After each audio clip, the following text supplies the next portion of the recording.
Disney has really broken the mold on this one, let me tell you. Where do they come up with these ideas? Attempting to make a nostalgic sequel movie that was originally made by a different studio they then bought for an ungodly sum of money? Now that's fresh.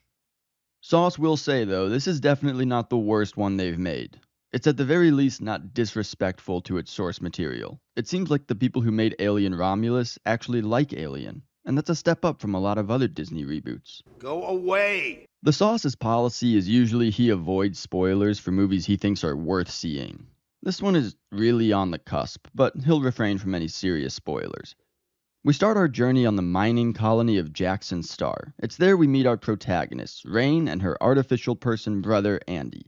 We're teased with some genuinely interesting world building for about 10 minutes, but then the plot gets underway and who cares about all that? The only thing that matters is that Rain and her friends want to leave Jackson Star to take a 9-year journey to a faraway planet that is flowing with milk and honey or something. To make that journey, they need to be put in cryosleep, but they don't have that kind of equipment. Luckily for them, they've discovered an abandoned ship orbiting their planet that they think will have the tools they require. So they hatch a plan to head on up there, not knowing what they're walking into. But of course, we know exactly what's coming. Now, who are these friends of Rain's? How long has she known them? How does she know them? Are they close? Why do they seem to know her but don't seem to know her quote-unquote brother? I don't know. This movie's characters are its biggest problems, but we'll get there. This movie clearly wants to have that alien feel, and it does for a good amount of it. The tech looks the same as it did in 1979. It feels claustrophobic, it's dark, there are a couple cool new action segments. So why aren't people more excited about it? Well, because those things are all superficial. They can give you a warm, fuzzy feeling for a bit, but they won't sustain the movie for its entire 2-hour runtime. A runtime that is definitely bloated. This movie takes like 45 minutes to start aliening, and then it tries to lure you into a sense that it's ending before it does a couple times, but you know it's not, because you've seen movies before, and frankly there are too many characters still alive. The pacing really is just worse than the original. This movie puts all of its slowed down scenes in the first 40 minutes, then it's just survival, whereas the original had them interwoven with each other. And that's a good segue into talking about the characters. They're really lackluster. Sauce remembers Rain and Andy's names because they're there in the beginning, and he remembers the name Navarro, although he doesn't really know how. But the other 3 characters couldn't tell you their names for a jar of pickles. There's really nothing to any of these characters. They all have at best one characteristic that you can remember them by. One girl's pregnant, one guy's a jerk, one girl's bald, one guy's good looking, and one girl is the main one. I don't care if these people die. They're not real. Obviously, they're not real, but they don't feel real either. They feel like they're just vessels for horror scenes. Andy, the humanoid robot, is the only one they kinda try with.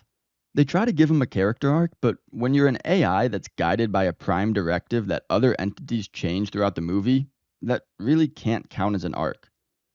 They make stupid, careless decisions, not like the characters from the original movie who were making smart decisions that ended up not working. And the latter is much scarier too. It takes away from the fear factor when it seems characters are basically asking to get killed. It's when characters are making the best possible decisions and the walls are still closing in around them that you start to really feel panic for them set in. But if you find yourself in a situation where you know you need to be silent and you don't turn off the speaker you have in your pocket, Sauce doesn't really care. This is a sci-fi survival horror movie, so the only real question is how many characters are going to survive. But honestly, none of them really deserve to. Even Andy, who the script provides a very clear motivation for in his prime directive, makes decisions and doesn't make decisions that clearly are not in the best interest of fulfilling his only programmed purpose. There's no Ellen Ripley type in this movie, and there's no cool, deeper dynamic to be explored about. Is the alien really the greatest threat to the main character on this ship? So what about the alien? Because that's what the movie's called, after all. Well, the xenomorph and the facehuggers are back, of course, and for much of the film the alien is mostly unseen, only catching glimpses of it in the shadows, much like the first Alien. Except we already know what the alien looks like now, so it's not as effective, but they do ride the less is more idea when it comes to the alien, until they don't. Like the Sauce says, the movie has the feel of the original, but it's not it. There's a similar scene to the original movie. It's not a spoiler if you've seen the trailer. when a couple of crew members are in a room with some face huggers, except instead of just two face huggers in the room, there's a bunch of them. Basically, we're raising stakes like J.J. Abrams. And there's a new, and the sauce is really trying not to spoil too much, even though he doesn't think you should really care. This movie isn't all that good. But there's a new threat. Now, the sauce is about the biggest wuss on the planet when it comes to horror movies, but when he saw this creation, all he could say was, oh my gosh. So the horror isn't in something new and unexpected. It isn't in the aliens being hyper-intelligent stalkers that make you feel like you can't predict what they'll do or where they'll be next. There's not much horror at all, just some cheap jump scares that are over in a couple seconds. No prolonged fear built from suspense of feeling like the characters are trapped. Basically, if you've never seen an alien movie, this might be decent. But if you've seen the first one, this is really just a respectful remake that's made with less skill, less patience between its action horror scenes, less depth, and really less confidence in what it's doing. All right, the sauce. What? The sauce. I don't know. You're using too much sauce. Okay? Review's over. Hey, if you like this video, please take a look at some of the other videos on the channel to see if you like what we're doing here and consider subscribing. And if you do or don't, have a great sunny day. You deserve it.